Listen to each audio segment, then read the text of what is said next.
जय गुरु जी। संगत जी गुरु जी के डिवाइन कॉल सत्संग प्लेटफॉर्म में आप सभी गुरु परिवार का हार्दिक स्वागत है।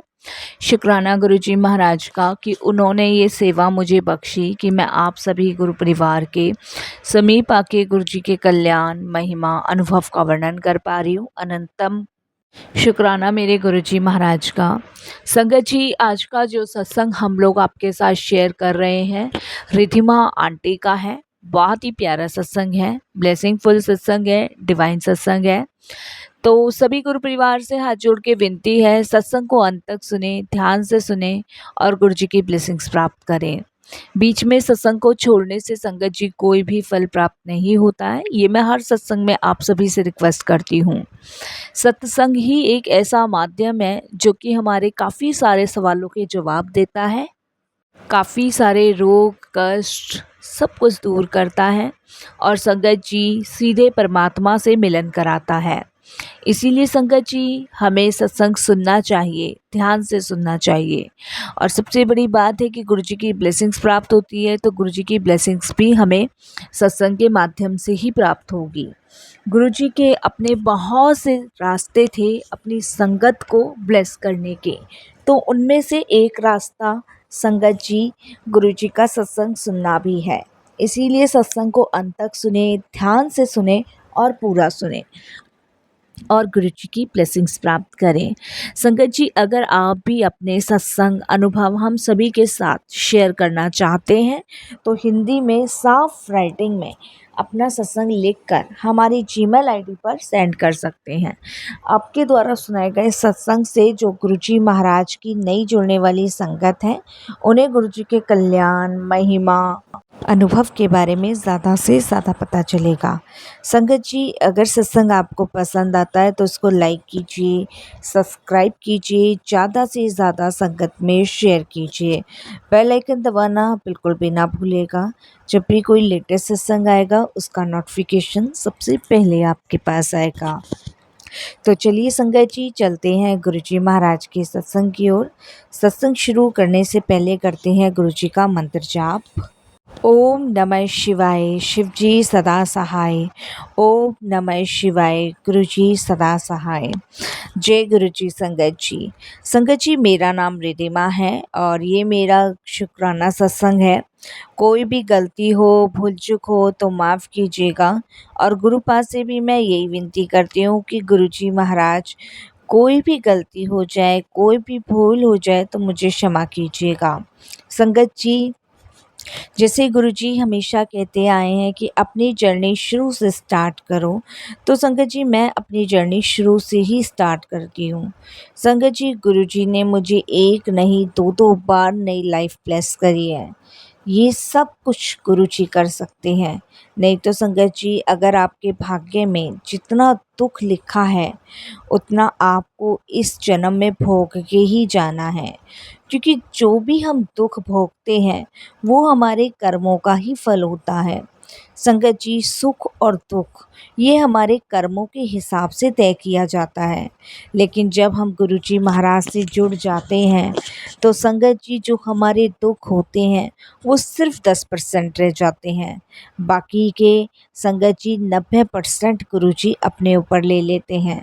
संगत जी सोचिए, अगर वो 100 के 100 कर्म हमें भोगने पड़ जाए तो हमारा क्या होगा।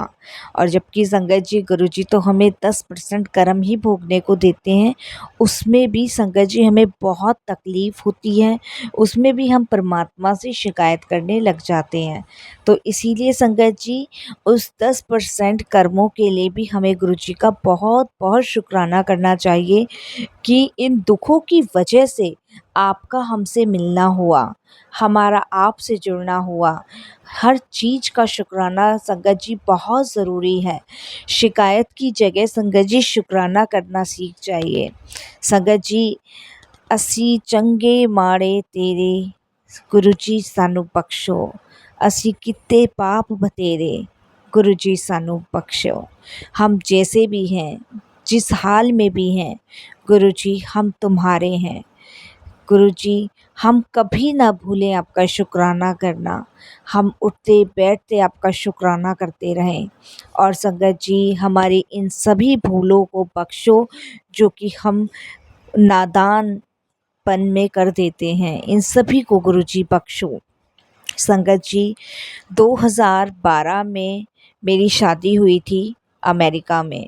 और संगत जी जब मेरी शादी हुई थी तो उसके बाद संगत जी मुझे चक्कर वगैरह बहुत ज़्यादा आते थे। और संगत जी चक्कर आने का कारण संगत जी मुझे समझ नहीं आ रहा था कि मुझे इतने चक्कर क्यों आ रहे हैं। मैंने संगत जी बहुत जगह ट्रीटमेंट करवाया, बहुत जगह दिखाया।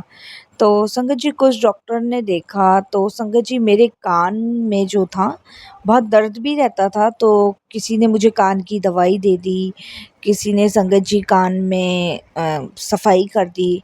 इसी तरीके का ट्रीटमेंट संगत जी मेरा चला। और संगत जी उसके बाद फिर भी मेरे चक्कर रुके नहीं। चक्कर मुझे बहुत ज़्यादा आते थे, बहुत ही ज़्यादा। और उस समय संगत जी न्यू जर्सी में मेरी जॉब भी नई नई लगी थी। तो मैं संगत जी अपनी जॉब पे ज़्यादा फ़ोकस दे रही थी, तो इसलिए मैं इग्नोर भी कर देती थी कभी-कभी अपने चक्करों को, क्योंकि संगत जी उस समय नई-नई जॉब थी और मैं उस पे ज़्यादा फ़ोकस दे रही थी। और उस समय संगत जी मैंने इस चीज़ पे ज़्यादा ध्यान देना शुरू नहीं किया और कम कर दिया। मेरे को लगा शायद वीकनेस की वजह से, डॉक्टर्स को भी दिखा लिया था, हर कुछ जगह मैंने संगत जी ट्रीटमेंट करवाया था। तो संगत जी एक डॉक्टर थे, स्पेशलिस्ट थे, उन्होंने मुझे एमआरआई करवाने के लिए बोला था कान का। लेकिन संगत जी उस चीज़ पे भी मैंने ध्यान नहीं दिया और वो टेस्ट की रिपोर्ट मैंने अपने ही रूम के ड्रॉर में रख दी थी। और क्योंकि संगत जी नई-नई जॉब थी, जॉब पे फ़ोकस देना बहुत ज़रूरी था। फिर संगत जी क्या होता है कि एक दिन मेरी तबीयत बहुत ज़्यादा ख़राब हो जाती है, बहुत ही ज़्यादा। तो संगत जी मुझे डॉक्टर के पास ले जाया जाता है। तो डॉक्टर के पास ले जाने के बाद संगत जी वो ट्रीटमेंट वग़ैरह मेरा करते हैं और संगत जी दवाई दे देते हैं, लेकिन मेरे फिर भी वो चक्कर और फ़ीवर बंद नहीं होता है। उसके बाद संगत जी कुछ दिन बाद मुझे आराम पड़ता है और मेरी मदर इन लॉ मुझे कहती है कि हमें दिल्ली जाना पड़ेगा। उनके कोई बिल्कुल क्लोज़ फ्रेंड हैं, उनकी बेटी की शादी है और हमें वहाँ पे जाना है। तो संगत जी मैं और मेरे अंकल मना करते हैं, लेकिन मदर इन लॉ मेरी कहती है नहीं जाना तो पड़ेगा, क्योंकि अगर हम वहाँ नहीं जाएँगे, क्योंकि वो लोग भी तुम्हारी शादी में आए थे, तो हमें भी वहाँ जाना पड़ेगा। तब संगत जी मैं और मेरे हस्बैंड ऑफिस से छुट्टी लेते हैं और संगत जी मदर इन लॉ के साथ दिल्ली निकल जाते हैं। तो संगत जी जब हम दिल्ली जाते हैं तो जिन मदर इन लॉ के जो क्लोज़ फ्रेंड थे उनके घर जब हम पहुँचते हैं, जबकि संगत जी मैं जालंधर की हूँ। मैंने कभी आज से पहले गुरुजी के बारे में नहीं सुना था। लेकिन जब दिल्ली हम लोग पहुँचते हैं तो जो मदर इन लॉ के क्लोज़ फ्रेंड थे, उनके घर गुरुजी का दरबार लगा हुआ था। उन्होंने अपने घर के अंदर गुरुजी का दरबार लगा रखा था और बहुत ही सुंदर दरबार लगा रखा था। और संगत जी जब हम वहाँ पहुँचते हैं तो वहाँ पे चाय नाश्ता होने के बाद फिर वो हमें गुरुजी के दर्शन करवाते हैं और वहाँ मुझे कहते हैं कि माथा टेकने के लिए।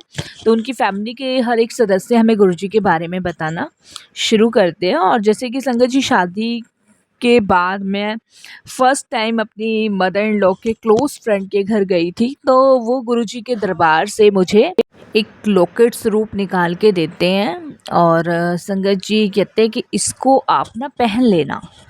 और मैं कहती हूँ ठीक है। संगत जी वो लॉकेट स्वरूप लेके और मैं रख लेती हूँ और रखने के बाद संगत जी वहाँ पे भी मुझे काफ़ी ज़्यादा चक्कर वगैरह आ रहे थे। तो मेरी मदर इन लॉ वहाँ पे जब मेरी तबीयत ख़राब होती है तो सब पूछते हैं, तब वो उनकी फैमिली को बताती हैं कि इसको पता नहीं चक्कर आते हैं, इसके चक्कर आना ही नहीं बंद हो रहे, पता नहीं क्या रीज़न क्या है। सभी डॉक्टर को दिखा लिया, सभी जगह ट्रीटमेंट करवा लिया, लेकिन इनको आराम ही नहीं पड़ रहा है। उसके बाद संगत जी जो मेरी मदर इन लॉ के जो फ्रेंड थे उनके बेटे की बहू मुझे बताती है कि अगर आपको चक्कर की प्रॉब्लम है ना, तो ये गुरुजी का जो लॉकेट है उसे 7 बार पानी में डिप करके और मंत्र जाप करना, ओम नमः शिवाय शिव जी सदा सहाय, ओम नमः शिवाय गुरु जी सदा सहाय, और इसको गले में डाल लेना, आप ठीक हो जाओगे। संगत जी उस समय मैं गुरु जी के बारे में कुछ जानती नहीं थी और मैंने कहा ठीक है।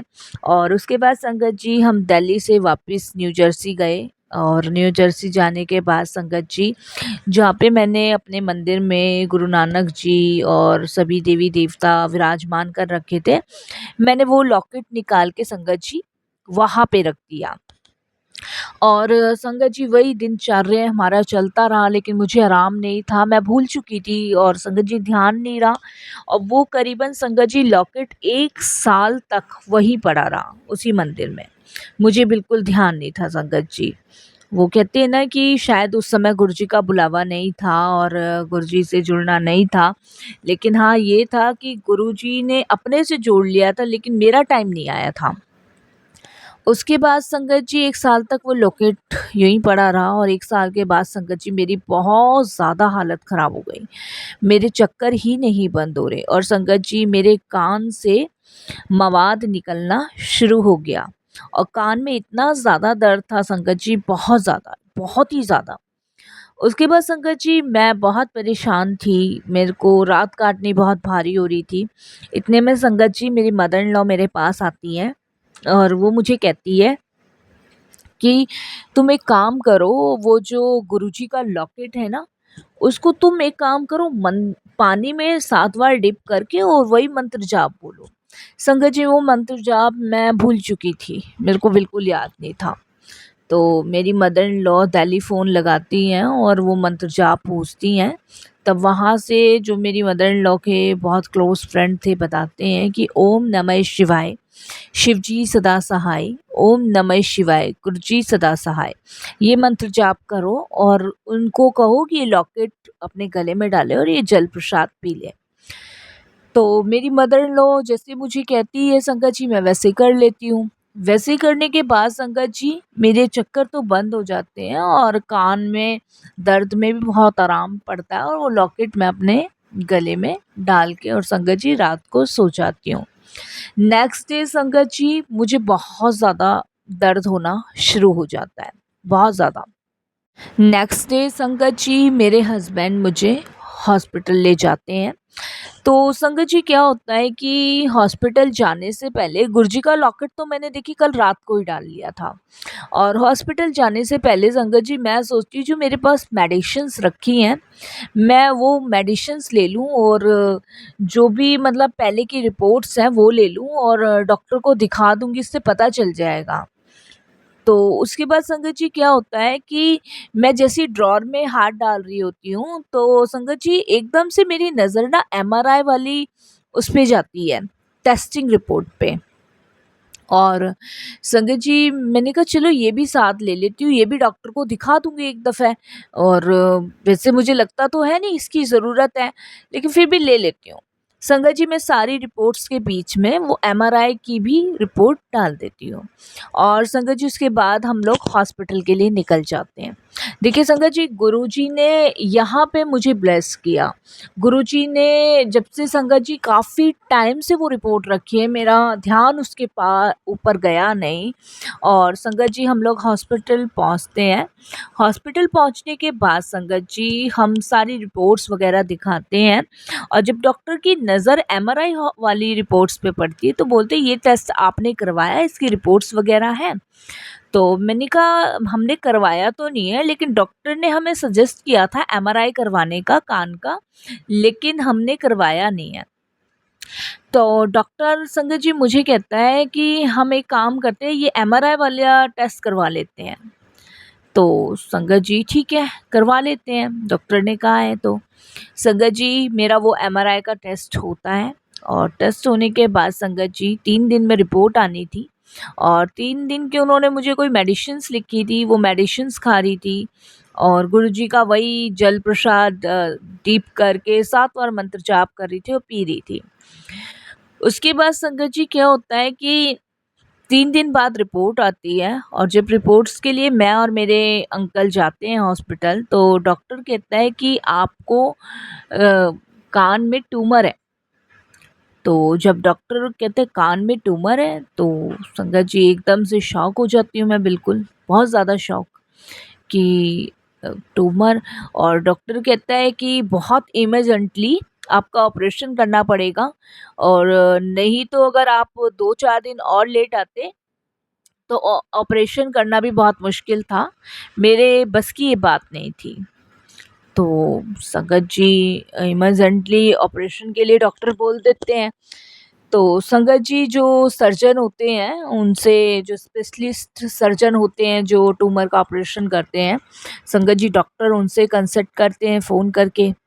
तो संगत जी वो जो डॉक्टर थे जो सर्जरी जिनको मेरी करनी थी, वो मुझे कहते हैं कि अभी जो है मैं बुक हूँ और कोई भी डेट खाली नहीं है, तो नेक्स्ट वीक करेंगे। अब संगत जी नेक्स्ट वीक रुकना पॉसिबल नहीं था क्योंकि डॉक्टर का कहना था इमरजेंटली है। संगत जी हम बहुत परेशान होते हैं, और संगत जी हम हर जगह न्यू जर्सी में हमने हर एक हॉस्पिटल जाना शुरू किया, कहीं भी संगत जी हमें वो स्पेशलिस्ट डॉक्टर नहीं मिला। और वो संगत जी ये समझ लीजिए कि गुरुजी की कृपा समझ लीजिए, गुरुजी की मेहर समझ लीजिए कि मैं गुरुजी के दरबार भी नहीं गई थी कभी। ना मैंने गुरुजी को जाना था, ना गुरुजी के बारे में जानती थी, सिर्फ वही माथा टेका था मैंने दिल्ली में अपनी मदर इन लॉ के क्लोज फ्रेंड के यहाँ, और उन्होंने ही वो लॉकेट स्वरूप दिया था, बस। उसके बाद संगत जी मेरा जो था दर्द जो था बहुत ज़्यादा बढ़ रहा था, और संगत जी बहुत इम्पॉसिबल हो रहा था बर्दाश्त करना। तो संगत जी डॉक्टर कहते हैं कि भाई आपको रुकना पड़ेगा, कोई भी डेट खाली नहीं है जिसमें हम आपका ऑपरेशन कर सके, बाकी मैं किसी और डॉक्टर से कंसल्ट करता हूँ। तो संगत जी उस दिन हम घर आ गए, तो मेरे हस्बैंड और मेरी मदर इन लॉ थोड़े घबराए हुए थे कि भाई इतना कान का ट्यूमर है, कुछ ज़्यादा दिक्कत ना हो जाए, क्योंकि सर फटने को तैयार था, इतने चक्कर थे मुझे। उसके बाद संगत जी क्या होता है कि अचानक से डॉक्टर का फ़ोन मेरे पास आता है और कहते हैं कि 8 तारीख जो है खाली है और इस पे कोई बुकिंग नहीं है। आप 8 तारीख को सर्जरी करवा लो अपनी। इस तरीके से डॉक्टर बोलते हैं। मैं कहती हूँ ठीक है, और संगत जी मैं लख-लख शुक्राना करती हूँ गुरुजी महाराज का। लख-लख बार शुक्राना करती हूँ कि संगत जी 8 तारीख को मेरा ट्यूमर का ऑपरेशन हुआ। और संगत जी जब ट्यूमर का ऑपरेशन मेरा हुआ, तो संगत जी ये समझ लीजिए कि मेरे जो कान के साइड के बाल, मतलब जो जब हमारा ट्यूमर होता है तो संगत जी जो बाल होते हैं वो सारे हटा दिए जाते हैं। तो संगत जी उस समय मुझे बिल्कुल गंजा कर दिया गया और मेरा ऑपरेशन हुआ, क्योंकि संगत जी कान के पास से कोई नस होती है उसको निकालना होता है। तो इसलिए सारे बाल जो होते हैं वो सब हटाने पड़ते हैं। तो डॉक्टर का कहना ये था कि जब हम ऑपरेशन करेंगे तो ये बाल जो हैं आपके नहीं आएँगे, और शायद क्योंकि ट्यूमर जब ऑपरेशन होता है तो उसके बाद बालों की ग्रोथ नहीं बढ़ती है। उसके बाद संगत जी ऑपरेशन सक्सेसफुल रहा, और उसके बाद संगत जी मैं बहुत वीक हो गई थी, बहुत ज़्यादा वीक। तो संगत जी वीक होने के बाद करीबन 6-7 महीने संगत जी मेरे को डॉक्टर ने रेस्ट बताया था, और रिकवरी उन्होंने बताया था कि कम से कम 8-9 महीने लग जाएंगे आपको रिकवर होने में। तो उस टाइम संगत जी मेरे को ये समझ लीजिए कि 2 लोग पकड़ के चलाते थे, मैं खुद भी नहीं चल पाती थी। और संगत जी गुरुजी की कृपा, गुरुजी की मेहर इतनी हुई कि संगत जी आज मेरे बालों की ग्रोथ पहले जैसी ही है जैसे पहले थी। जबकि संगत जी ऑपरेट होने के बाद बालों की ग्रोथ नहीं बढ़ती है, लेकिन मेरे बालों की ग्रोथ संगत जी वैसे की वैसी है जैसे पहले थी। ये गुरुजी की ब्लेसिंग्स थी। और संगत जी उसके बाद आप यकीन नहीं मानेंगे कि जहाँ डॉक्टर ने मुझे 8-9 महीने रिकवर होने में बोले थे, वहाँ संगत जी करीबन मैं 3 महीने में रिकवर हो गई। तो ये गुरुजी की ब्लेसिंग्स है, ये गुरुजी ने मुझे ब्लेस किया। उसके बाद संगत जी जब मैं पूरी तरीके से ठीक हो गई, रिकवर हो गई, तो उसके बाद संगत जी मैं दिल्ली आई। दिल्ली आके संगत जी मैं गुरुजी के मंदिर गई, माथा टेका और संगत जी वहाँ से मुझे बहुत ब्लेसिंग्स मिली। और जो बाकी ब्लेसिंग्स जो गुरुजी ने मुझे देनी थी, वो संगत जी गुरुजी ने मुझे जब दी, जब मुझे उन्होंने एक बेटा ब्लेस किया। संगत जी जब मुझे फर्स्ट बेटा हुआ, तब गुरुजी ने मुझे बहुत ब्लेसिंग्स दी, बहुत ब्लेसिंग्स। और आज मेरा बेटा संगत जी 7 साल का है। और संगत जी गुरुजी की कृपा मेहर उस पे इतनी है कि उसकी ईश्वर में बहुत आस्था है, बहुत वो गुरुजी को मानता है, गुरुजी में बहुत विश्वास है। ये गुरुजी की ब्लेसिंग्स है। तो संगत जी ये तो लाइफ का एक पार्ट हुआ जब गुरुजी ने मुझे नई लाइफ ब्लेस करी। और संगत जी दूसरी बार गुरुजी ने लाइफ मुझे जब ब्लेस करी, जब संगत जी दूसरा बच्चा मैंने कंसीव किया। संगत जी जब दूसरा बच्चा मैंने कंसीव किया, तो वो मेरी लाइफ का सबसे मुश्किल दौर था। संगत जी उस टाइम जब मैंने बेबी कंसीव किया था, तो 3 मंथ थे। और 3 मंथ बाद जब अल्ट्रासाउंड मेरा हुआ, तो उस अल्ट्रासाउंड में संगत जी जो बेबी था, वो बच्चेदानी की ट्यूब में अटक गया था। और संगत जी उस रीजन से जब डॉक्टरों ने मुझे ये बोला कि ऑपरेशन करना पड़ेगा और एक ट्यूब आपकी निकालनी पड़ेगी इमिजेंटली, संगत जी मैं बहुत परेशान थी, टेंशन में थी। लेकिन हमारे पूज्य गुरुजी महाराज वो कहते हैं ना कि उनकी सारी प्लानिंग होती है, वो सब कुछ सब संगतों को देते हैं जो उनके लिए बेस्ट होता है। उसके बाद संगत जी मेरे हस्बैंड ने डॉक्टरों को बोला ठीक है, जब कोई रीज़न नहीं है, कोई चांस नहीं है तो ठीक है। तो संगत जी फिर मैं भी एग्री हुई, मदर इन लॉ भी एग्री हुए। तब संगत जी क्या होता है कि जब ऑपरेशन के लिए मुझे ले जाया जा रहा था, तो संगत जी ऑपरेशन करने से पहले वहाँ पे अल्ट्रासाउंड मशीन रखी हुई थी। और संगत जी जब डॉक्टर्स मुझे सुन करने का इंजेक्शन लगा रहे थे, तो अचानक से संगत जी डॉक्टर देखते हैं कि जैसी मतलब वो मुझे पलटते हैं, तो संगत जी जो बेबी था वो ट्यूब में से बाहर आ जाता है। और संगत जी जब बेबी ट्यूब में से बाहर आ जाता है, तो डॉक्टर ऑपरेशन करने से पहले देखते हैं और दोबारा से वो फिर से अल्ट्रासाउंड मेरा करवाते हैं। और संगत जी आप यकीन नहीं मानोगे, ऑपरेशन थिएटर में से मुझे वापस लाया गया। ये सबसे बड़ी ब्लेसिंग्स थी गुरुजी की। ये दूसरी बार गुरुजी ने मुझे ब्लेस किया। और सही समय आने पे संगत जी मेरी जो ट्यूब में से जो बेबी बाहर निकला था, उसकी बहुत केयरिंग की ज़रूरत थी। डॉक्टर ने बताया था कि इसको बहुत केयर करना पड़ेगा अगर आपको ये बच्चा कंसीव करना है तो। क्योंकि हमारी लाइफ में फ़र्स्ट टाइम ऐसा हुआ है कि बेबी ट्यूब में फंसा हुआ है और वो वापस से बच्चेदानी में आ रहा है। तो ये सबसे बड़ा मैजिकल है लाइफ का। तो उसके बाद संगत जी डॉक्टर ने मुझे बहुत केयरिंग के लिए बोला, क्योंकि बहुत नाजुक पल था वो। तो संगत जी जिस ऑफ़िस में मैं जॉब करती थी, वहाँ के बॉस बहुत स्ट्रिक्ट थे। तो थोड़ा-सा लेट आने पे भी बहुत ज़्यादा मैं डरती थी कि कुछ प्रॉब्लम ना हो जाए। आप भी जानती हो संगत जी कि न्यू जर्सी में जॉब मैं कर रही थी और इंटरनेशनल कंपनी थी, तो थोड़ा-सा मैं घबराई रहती थी कि कोई प्रॉब्लम ना हो, क्योंकि बहुत बड़ी जॉब मुझे मिली हुई थी। तो जैसे संगत जी गुरुजी कहते हैं ना कि पहले मैं तुम्हें हेल्थ ब्लेस करता हूँ, फिर वेल्थ ब्लेस करता हूँ, फिर बाकी सब चीज़ें देता हूँ। तो वही संगत जी हुआ। पहले गुरुजी ने मुझे हेल्थ ब्लेस करी, उसके बाद वेल्थ ब्लेस करी, और बाकी सारी चीज़ें तो गुरुजी ने अपने आप देनी शुरू कर दी। उसके बाद संगत जी जब भी मैं ऑफ़िस के लिए लेट हो जाती थी, तो जबकि हमारे बॉस इतने स्ट्रिक्ट थे कि मैं बता नहीं सकती, मैं घबरा जाती थी ऑफ़िस जाते हुए जब भी मैं लेट होती थी। लेकिन संगत जी 9th मंथ मेरे इतने ईज़िली कटे कि मैं बता नहीं सकती। मुझे गुरुजी की कृपा से संगत जी इतना आराम ऑफ़िस में मिलता था, ना काम का प्रेशर था। और जब भी मैं लेट जाती थी तो मुझे नहीं पता संगत जी, जो बॉस थे उनको उस टाइम क्या हो जाता था, वो मुझे कुछ नहीं कहते थे। और संगत जी वो पीरियड मेरा बहुत अच्छा गया, बहुत ही अच्छा।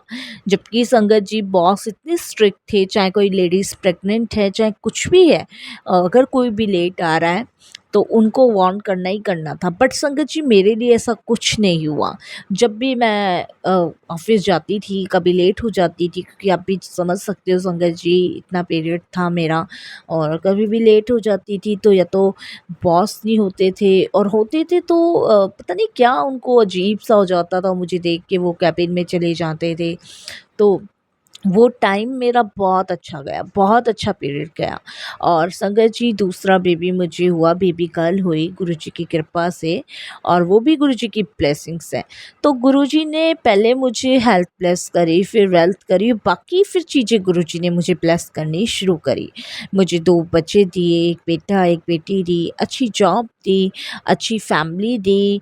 और उसके बाद संगत जी मैं गुरुजी के दरबार आई, गुरुजी के माथा टेका मैंने। और मुझे नहीं पता था संगत जी कि जालंधर में भी गुरुजी महाराज का मंदिर है। जबकि संगत जी मैं जालंधर की रहने वाली हूँ, मेरे पेरेंट्स को भी नहीं पता था। जब मैंने उनको बताया, और संगत जी जब कंटिन्यू गुरुजी से हमारा कनेक्शन बनता चला गया, तब हमें गुरुजी के जालंधर मंदिर का भी पता चला, हम वहाँ भी दर्शन के लिए गए। तो ये है गुरुजी की कृपा, ये है गुरुजी की बहर, ये है गुरुजी की ब्लेसिंग्स। हमें उनसे कुछ माँगने की ज़रूरत नहीं पड़ती, वो अपने आप ही हमें देते चले जाते हैं, जो हमारे लिए बेस्ट होता है। और संगत जी जो सारी चीज़ें बेस्ट थी वो गुरुजी ने मेरे लिए करी। इसके लिए गुरुजी का बहुत-बहुत शुकराना करती हूँ। बस संगत जी यही अब तो गुरुजी से अरदास करती हूँ कि ऐसे ही अपने चरणों से लगाए रखें, और ऐसे ही अपने ध्यान में हमें जोड़े रखें। बस संगत जी वाणी को विराम देती हूँ गुरुजी के मंत्र जाप के साथ। ओम नमः शिवाय, शिव जी सदा सहाय। ओम नमः शिवाय, गुरुजी सदा सहाय। जय गुरुजी, शुक्राना गुरुजी महाराज का।